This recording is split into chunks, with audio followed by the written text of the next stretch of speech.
2022 Chevrolet Bolt EUV offers more for less.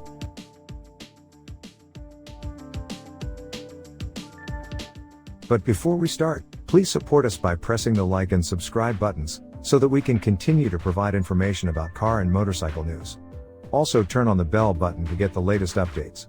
Your support means a lot to us. Thank you. It was inevitable that the Chevrolet Bolt electric hatchback would eventually spawn a more SUV-like variant such as the 2022 Bolt EUV, that's short for electric utility vehicle.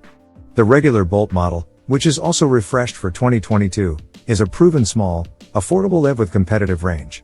The Bolt's tall hatch design already gave off faint whiffs of the utilitarian vibe that today's consumers gravitate to, but the EUV version takes it a step further with a larger footprint and more SUV-like styling. To be clear, the EUV isn't drastically different from the regular Bolt. Both ride on the Bolt's BEV2 platform and have an electric motor powering the front wheels. Think Bolt Plus, as the EUV still seems a bit small and narrow for a compact crossover. 6 inches are added to the standard Bolt's overall length and about 3 inches to its wheelbase, which can be seen in the length of the rear doors and the increased rear seat legroom. The rear seat is now accommodating enough to be useful for adults on a regular basis, even if they still won't be able to cross their legs and may complain about the lack of air vents. Overall width, height, and track also are up a smidge, although the EUV's 16 cubic feet of cargo space is strangely less than the Bolt EV's 17. The EUV styling is inoffensive and borrows heavily from the Bolt and Chevy's larger Blazer and Trailblazer. What truly separates the EUV from the Bolt, and its non-Tesla competitors, is the available hands-free Super Cruise driver assistance package, General Motors' first EV and the first non-Cadillac vehicle to offer the system. Aside from a handful of fully loaded launch edition models, the feature is limited to the EUV's top premier trim as a $2,200 option and includes 3 years of OnStar service. OnStar is required for the system to operate, so after 3 years you'd be paying for a monthly subscription if you want to keep super cruising.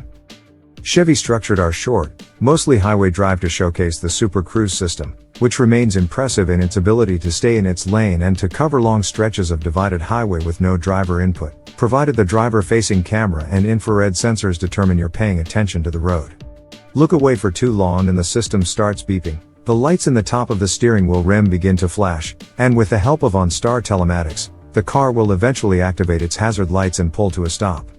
Due to the Bolt's older electrical architecture versus GM's more advanced EVs, such as the upcoming GMC Hummer and Cadillac Lyriq, the EUV Super Cruise setup doesn't support automatic, one-touch lane changes. But we imagine the capability of the basic system will be a draw for many potential EUV buyers. We've yet to drive the 2022 Bolt EV, so we can't say how differently the EUV goes down the road, if at all.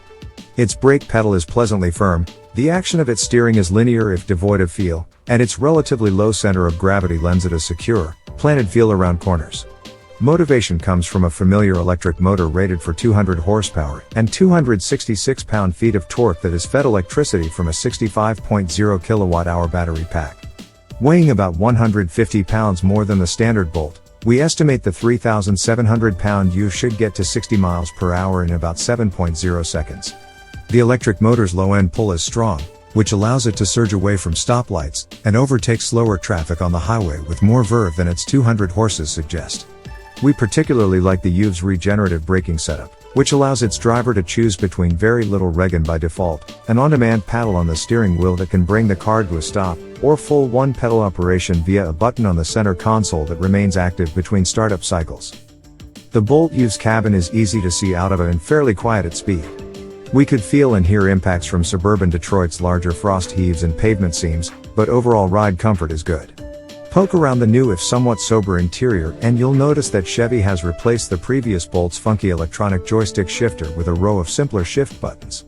There's also a new 8.0-inch information display in the gauge cluster and a central 10.2-inch touchscreen, both of which are nicely rendered and intuitive to navigate.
Thanks for watching. Drop a like. Leave a comment. And don't forget to subscribe to watch more videos like this.